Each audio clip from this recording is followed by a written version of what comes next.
अस्सलाम वालेकुम। कुछ दिनों पहले एक कसाई कुत्ते का गोश्त फरोख्त करने के जुर्म में गिरफ्तार हो गया।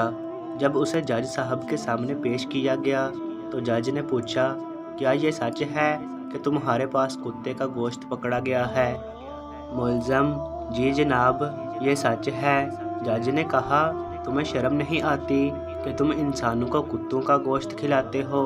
मुलज़म ने कहा, नहीं जनाब, इंसानों को कुत्तों का गोश्त नहीं खिलाता। जज ने कहा, क्या मतलब? अभी तो तुमने खुद इकरार किया है। मुलज़म ने कहा, हाँ जनाब, मैंने इकरार किया कि मेरे पास कुत्ते का गोश्त पकड़ा गया है, लेकिन वो गोश्त मैंने किसी इंसान को नहीं खिलाया।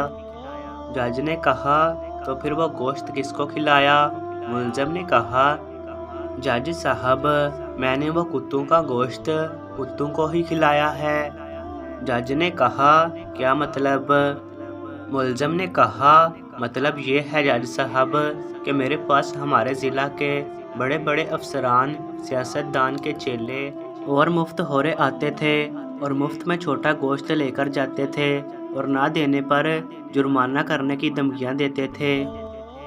बकरी के 8-9 किलो गोश्त में 1-2 किलो वो ले जाते थे तो मुझे फ़ायदे की बजाय उल्टा नुकसान हो जाता था। इसलिए मैं कुत्ता ज़िबा करके रखता था। जब वो लोग मुझसे मुफ्त का गोश्त लेने आते तो मैं उनको वो गोश्त दे देता था।